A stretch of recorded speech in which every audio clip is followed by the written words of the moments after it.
श्रीमद् भागवत गीता जी के 17वें अध्याय का अर्थ। अर्जुन ने पूछा, हे श्री कृष्ण, जो शास्त्र विधि को छोड़ श्रद्धा के साथ पूजन करते हैं, उनकी श्रद्धा किस प्रकार की है? सात्विकी है अथवा राजसी है अथवा तामसी है? श्री कृष्ण जी बोले, प्राणियों के स्वभाव से ही सात्विकी, राजसी और तामसी ये 3 प्रकार की श्रद्धा है। हे अर्जुन, सबकी श्रद्धा अपनी प्रकृति के अनुसार होती है। पुरुष श्रद्धामय है, जिनको जैसी श्रद्धा होती है वह वैसा ही होता है। सात्विकी पुरुष देवताओं को पूजते हैं, रजोगुणी यक्ष राक्षसों को पूजते हैं और तामसी जन भूतों प्रेतों को पूजते हैं। जो लोग कपट, अहंकार, काम, विषयानुराग और आग्रह युक्त शास्त्र में न कहा हुआ उग्र तप करते हैं, मूर्खता से न केवल अपने शरीरस्थ आत्मा को बल्कि मुझे भी कष्ट देते हैं, उन्हें निश्चय पूर्वक आसुरी जानिए। प्रत्येक को 3 प्रकार के आहार प्रिय हैं। उसी तरह यज्ञ, तप और दान भी 3 प्रकार के हैं, जिनके भेद सुनियो। आयु, सत्व बल, आरोग्य सुख और प्रीति को बढ़ाने वाले रस, घृत युक्त पोषक और आनंददायक आहार सात्विकों को प्रिय हैं। कड़वे, खट्टे, नमकीन, गर्म, तीखे, रूखे, चरपरे तथा दुख, शोक और रोग जनक भोजन राक्षसी लोगों को प्रिय हैं।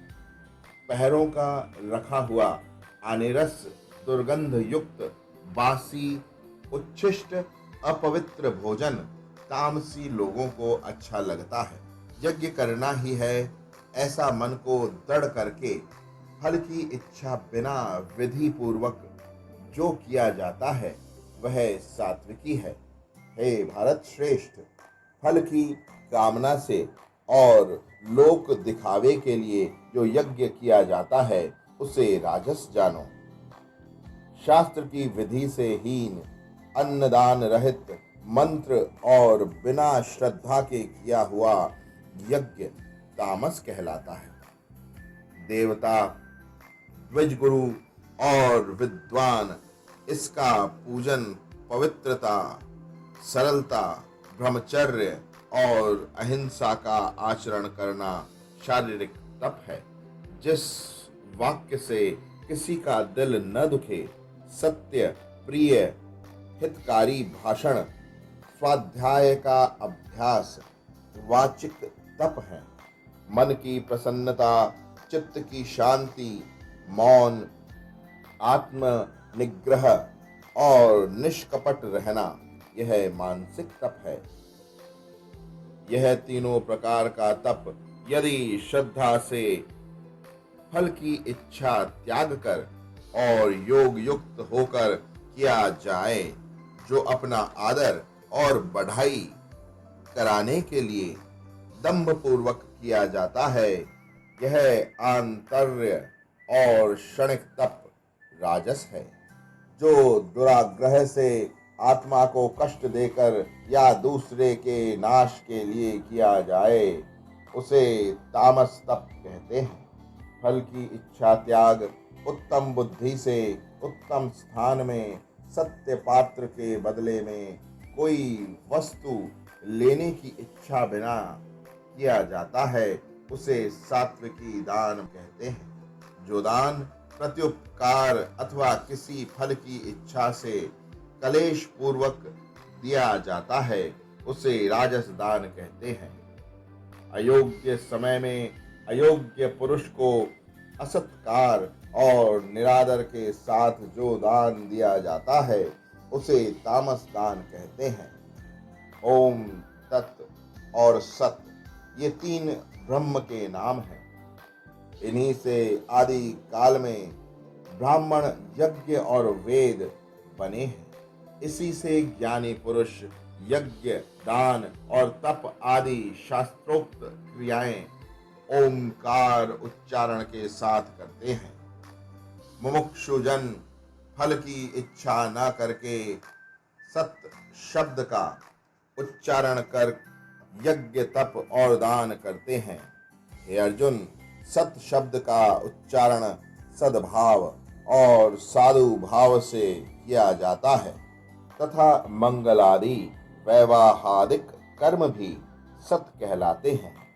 हे पार्थ, श्रद्धा से रहित दान, तप और अन्य कर्म जो किए जाते हैं वे असत कहलाते हैं। वह न इस लोक में न परलोक में हितकारी है। इति श्रीमद्भागवत गीता सुपनिषद सुब्रह्म विद्या योग शास्त्रे श्री कृष्ण अर्जुन संवादे त्रिविध योगो श्रद्धा नाम सप्तदशो अध्याय समाप्त। अब 17वें अध्याय का महात्म्य सुनिए। श्री भगवान बोले, मंडलिक नामक देश में दुशासन नाम का राजा था। एक राजा किसी दूसरे देश का था, जिन्होंने आपस में शर्त बांधी, हाथी लड़ाए और कहा, जिसका हाथी जीते सो यह अमुक धन लेवे। तब दूसरे राजा का हाथी जीता।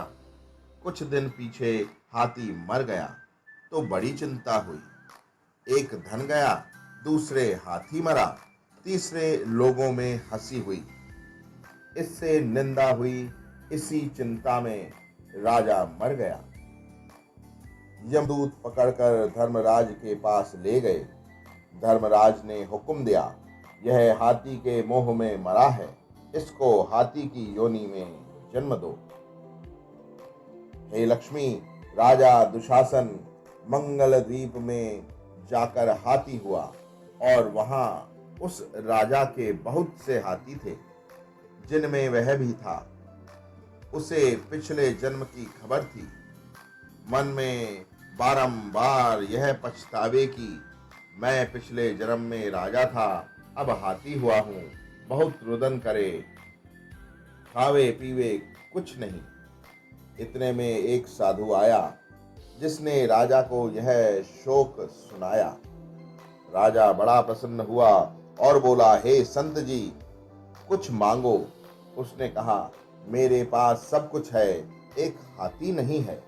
यह सुन राजा ने वह हाथी उसको दिया। ब्राह्मण अपने घर ले आया, दाना रातब दिया। वह खावे नहीं, पानी भी नहीं पिया। रुदन कर मन में सोचा करे, कोई ऐसा होवे जो मुझे इस योनि से छुड़ावे। उस साधु ने महावत को बुलवाया, पूछा कि इस हाथी को क्या दुख है। खाता पीता कुछ नहीं। महावत ने देखकर कहा, इसको कुछ रोग नहीं है। तब साधु ने राजा से कहा, हाथी खाता पीता नहीं, खड़ा रुदन करता है। यह सुनकर राजा स्वयं देखने को आया। राजा ने बड़े बड़े वैद्य बुलवाए और महावत बुलवाए, सबको हाथी दिखलाया। उन्होंने देखकर कहा, राजा जी, इसको कोई मानसिक दुख है, देह का कोई दुख नहीं है। तब राजा ने कहा, हाथी तू बोल, तुझे क्या दुख है। परमेश्वर की शक्ति से मनुष्यों की भाषा में हाथी ने कहा, राजन, तू बड़ा धर्मज्ञ है, वह ब्राह्मण भी बड़ा बुद्धिमान है। इसके घर का अन्न जो खावे बड़ा धर्मज्ञ हो, मुझको क्यों मिले। तब साधु ने कहा, हे राजा, अपना हाथी फेर ले, यानी वापस ले जा। राजा ने कहा, दान दिया मैं नहीं फेरता, यह हाथी मरे या जीवे। तब हाथी ने कहा, हे संत जी, तू मत सोचे, तेरे घर में कोई गीता की पोथी हो तो मुझे 17वें अध्याय का पाठ सुनाओ। तब उस साधु ने ऐसा ही किया। हे लक्ष्मी, 7वां अध्याय सुनते ही तत्काल हाथी की देह छूटी और देवदेही पाकर बैकुंठ को गया। ओम नमः इति।